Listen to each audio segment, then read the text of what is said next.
जरूरी है। नमस्कार दर्शकों, यह है MNS न्यूज नेटवर्क। मैं हूं आपके साथ आरती। आइए देखते हैं आज की कुछ खास खबरें। डिफेंस सेक्टर में भारत की बड़ी छलांग, यूएस के साथ बनाएगा जेट इंजन, पीएम मोदी को गिफ्ट देंगे बाइडेन।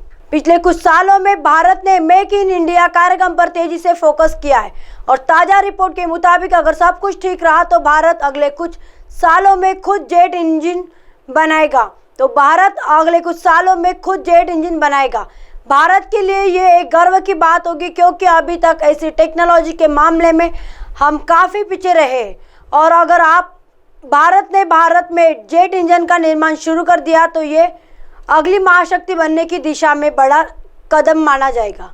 भारत और अमेरिका के अधिकारियों ने प्रधानमंत्री नरेंद्र मोदी USA की आधिकारिक यात्रा से पहले initiative on critical and emerging technologies के तहत जेट इंजन, लंबी दूरी के तोफखाने और पैदल सेना के वाहनों के सह उत्पादक पर अपनी चर्चा तेज कर दी गई है। पेंटागन में भारतीय रक्षा सचिव गिरधर अरमानो ने साथ एक बैठक में अमेरिकी उप रक्षा सचिव कैथलीन हिक्स ने भारत के रक्षा क्षेत्रों के बीच संबंधों को मजबूत करने के लिए ITC के तहत जेट इंजन, लंबी दूरी की तोफखाने और पैदल सेना के वाहनों के सह उत्पादक के प्रस्ताव को दोनों देशों के लिए एक अभूतपूर्व अवसर करार दिया है। भारत बनाएगा जेट इंजन। पेंटागन के प्रवक्ता एरिक पोहन ने कहा कि दोनों अधिकारियों ने अमेरिका भारत रक्षा साझेदारी को मजबूत करने के लिए प्राथमिकताओं पर चर्चा की है, जिसमें रक्षा, औद्योगिक सहयोग और ऑपरेशन सहयोग को बढ़ाना शामिल है। हिक्स ने इंडो पैसिफिक और उससे आगे शांति और समृद्धि को बढ़ावा देने के लिए अमेरिका भारत संबंधों के महत्व को महत्वपूर्ण बताया। पवन ने कहा कि उन्होंने प्रौद्योगिकी साझेदारी बढ़ने के साथ दोनों देशों के बीच सैन्य से सैन्य संबंधों को गहरा करने के महत्व को भी दोहराया है। भारत की कोशिश घरेलू मैन्युफैक्चरिंग के लगातार भारी निवेश लाने की रही है ताकि भारत दुनिया का अगला फैक्ट्री बन सके।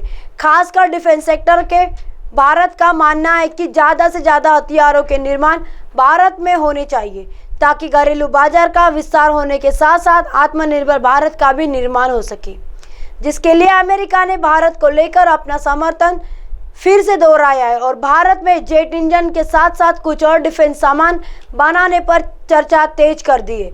वहीं जब प्रधानमंत्री मोदी अगले महीने अमेरिका की यात्रा करेंगे तो दोनों देशों के बीच इंडक्स एक्स को लॉन्च किया जाएगा, जो एक डिफेंस प्रोग्राम है जिसका हिक्स और अरमाने ने स्वागत किया है। भारत अमेरिका में मजबूत होंगे संबंध। आपको बता दें कि इस दिशा में काम करने की नींव मई 2022 में ही रख दी गई है, जब प्रधानमंत्री मोदी और राष्ट्रपति जो बाइडेन की मुलाकात जापान की राजधानी टोक्यो में हुई थी। जब बैठक के दौरान दोनों देशों की सरकारें व्यवसायों और शैक्षणिक संस्थानों के बीच रणनीतिक प्रौद्योगिकी साझेदारी और रक्षा औद्योगिक सहयोग को बढ़ाने और विस्तारित करने की घोषणा की गई। वहीं एक दिन भारत और अमेरिकी अधिकारियों ने 17वीं US India defence policy group meeting की सह अध्यक्षता की थी। अमेरिकी रक्षा विभाग के प्रवक्ता लेफ्टिनेंट कर्नल डेविड हेरडन ने बताया कि इसमें औद्योगिक सहयोग, सूचना साझाकरण, समृद्धि, सुरक्षा और तकनीकी सहयोग को लेकर अहम बातचीत की गई है, जो संयुक्त राज्य अमेरिका और भारत के बीच मजबूत और व्यापक रक्षा संबंधों को दर्शाता है। उन्होंने कहा कि अधिकारियों ने हिंद महासागर क्षेत्र में साझा प्राथमिकताओं में बारे में विचारों को आदान प्रदान किया और एक स्वतंत्र और खुले भारत प्रशांत को बनाए रखने के लिए अन्य समान विचारधारा वाली साझेदारी के साथ अमेरिका भारत साझेदारी को संरेखित किया है। जापान में यूक्रेन के राष्ट्रपति जेलेंस्की से मिलेंगे पीएम मोदी। क्या G20 सम्मेलन में आने का देंगे न्योता? आइए देखते हैं अगली खबर की तरफ। महाराष्ट्र में सामूहिक विवाह करने वाले जोड़ों को अब 25,000 मिलेंगे, सीएम शिंदे का ऐलान। महाराष्ट्र के मुख्यमंत्री एकनाथ शिंदे ने शनिवार को कहा कि सामूहिक विवाह करने वाले जोड़ों को दी जाने वाली वित्तीय सहायता 10,000 रुपए से बढ़ाकर 25,000 रुपए की जाएगी। शिंदे पालघर जिले में एक सामूहिक विवाह समारोह में बोल रहे थे। कार्यक्रम में उनकी उपस्थिति से कम 325 जोड़े शादी के बंधन में बंधे।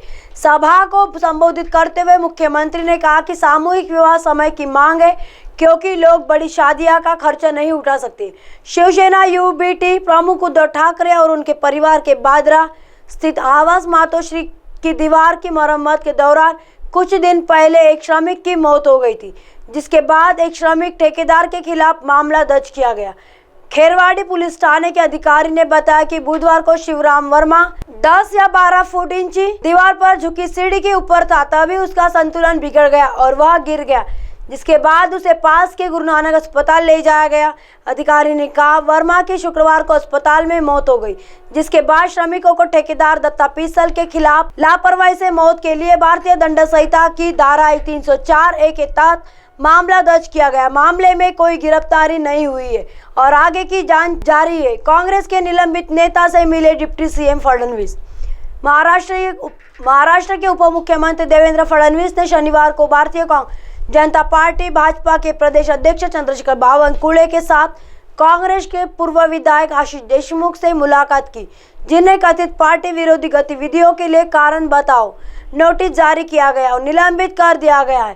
देशमुख के एक प्रेस विज्ञप्ति ने कहा कि नेताओं ने विदर्भ के समग्र विकास के तरीकों पर चर्चा की, जिसमें गुजरात स्थित इफको लिमिटेड के माध्यम से क्षेत्र के सबसे बड़े शहर नागपुर में एक एकीकृत उर्वरक परिसर स्थापित करना शामिल है। नड्डा के नाम पर ठगी करने वाला अलग अलग राज्यों के 28 विधायकों के संपर्क में था। एकनाथ शिंदे के नेतृत्व वाली सरकार में मंत्री पद का वादा करके महाराष्ट्र के भाजपा के 3 विधायकों से कथित तौर पर पैसे लेने के आरोप में नागपुर पुलिस की गिरफ्तार किया गया। गुजरात का एक व्यक्ति कई राज्यों के 28 विधायकों के संपर्क में था।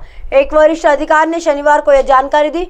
अधिकारी ने बताया कि उसे पुलिस ने पिछले साल इसी तरह से एक मामले में गिरफ्तार किया था। गुजरात के अहमदाबाद जिले के मोरबी के रहने वाले आरोपी नीरज सिंह राठौर को नागपुर लाने से पहले मंगलवार को हिरासत में ले लिया गया था। पुलिस अधिकारी ने कहा कि पिछले 3 महीनों में राठौर ने महाराष्ट्र, पश्चिम बंगाल, हरियाणा, झारखंड और दिल्ली के 28 विधायकों से संपर्क किया और उन्हें पैसे लेकर मंत्री पद की पेशकश की और उनमें से 3 को ठगने में कामयाब रहे। उन्होंने बताया कि राठौर ने खुद को भाजपा अध्यक्ष जेपी नड्डा का निजी सहायक बताकर तीनों विधायकों को फोन किया। आइए देखते हैं अगली खबर की तरफ। महाराष्ट्र में नागरिकों को अब फ्री मिलेगा ई राशन कार्ड। राज्य के खाद्य नागरिक आपूर्ति एवं उपभोक्ता संरक्षण विभाग ने आम नागरिकों की आर्थिक लूट को रोकने के लिए सार्वजनिक वितरण प्रणाली के तहत ई राशन कार्ड की सुविधा निःशुल्क उपलब्ध कराने का महत्वाकांक्षी निर्णय लिया है। पुणे मंडल आपूर्ति उपायुक्त डॉक्टर त्रिगुणा कुलकर्णी द्वारा इसका आदेश जारी किया है। All Maharashtra fair price shop keepers association के कोषाध्यक्ष विजय गुप्ता ने एसोसिएशन की ओर से सरकार के इस फैसले का स्वागत किया है। एसोसिएशन के कोषाध्यक्ष विजय गुप्ता ने पत्र में कहा कि जैसा ही कहा जाता है कि सरकारी काम और 6 महीने इंतजार के अनुसार पहले आम नागरिकों को राशन कार्ड के लिए तहसील कार्यालय तक आंचल कार्यालय की दहलीज पार करनी पड़ती थी। अब हर बार उनसे अलग अलग दस्तावेजों पर करनी पड़ती है। अलग अलग दस्तावेजों के लिए जबरन वसूली की जाती है। कई लोगों ने राशन कार्ड के लिए तहसील अंचल कार्यालयों में दुकान लगा ली थी। इसमें एजेंटों की झड़ी लग गई। अब एजेंटों का धंधा बंद हो गया। ऐसी आलोचनाएं होने लगी कि सरकारी अधिकारी आम लोगों के लिए काम करने की बजाय राशन कार्ड एजेंटों का काम कर रहे थे। राशन कार्ड के लिए एजेंट आम लोगों से 2 से 3 हजार रुपए लेते थे, अक्सर ठगी करते थे। अब सरकार ने आम नागरिकों को इन तमाम परेशानियों से निजात दिलाई। गुप्ता ने कहा कि अब एजेंटों का धंधा बंद होगा। आम नागरिक को घर बैठे मुफ्त राशन कार्ड किसी खर्च के उपलब्ध होगा, बिना किसी खर्च के उपलब्ध होगा। राशन कार्ड के लिए इस वेबसाइट पर करना होगा आवेदन। खाद्य नागरिक आपूर्ति विभाग महाराष्ट्र सरकार, खाद्य नागरिक आपूर्ति और उपभोक्ता संरक्षण विभाग सरकार के निर्णय संख्या शिवम 2021 19 28 17 16 मई को 2023 को जारी किया गया। राष्ट्रीय खाद्य सुरक्षा योजना, अंत्योदय खाद्य योजना और अधिमान्य परिवार योजना, राज्य योजना, एपीएल किसान राष्ट्रीय खाद्य सुरक्षा योजना, एनपीएच एपीएल के अलावा अन्य के सभी राशन कार्ड धारकों को ऑनलाइन सेवा के माध्यम से ई राशन कार्ड सार्वजनिक वितरण प्रणाली के तहत किसान एवं एपीएल शुद्ध को निःशुल्क सुविधा प्रदान की जाती है।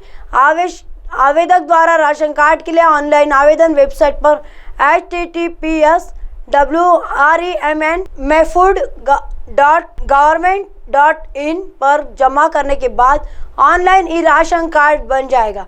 विजय गुप्ता ने पत्र में कहा कि राशन कार्ड पब्लिक लॉगिन से डाउनलोड किया जा सकता है। अब आप हमारे चैनल को आपके मोबाइल पर भी देख सकते हैं। मोबाइल ऐप पर देखने के लिए प्ले स्टोर से MNS news TV apps download करें। Insta, link, Twitter, iQOO, Facebook और कई सोशल मीडिया के प्लेटफॉर्म पर हमारा चैनल उपलब्ध है। आप इसे यूट्यूब पर भी देख सकते हैं। आप हमारे चैनल को लाइव भी देख सकते हैं www.mnsnewstv.com पर। फिलहाल वक्त तो चला दर्शकों ब्रेक का। ब्रेक से लौटने के बाद देखिएगा देश और दुनिया की तमाम खबरें। बने रहिए MNS न्यूज़ पर। नमस्कार।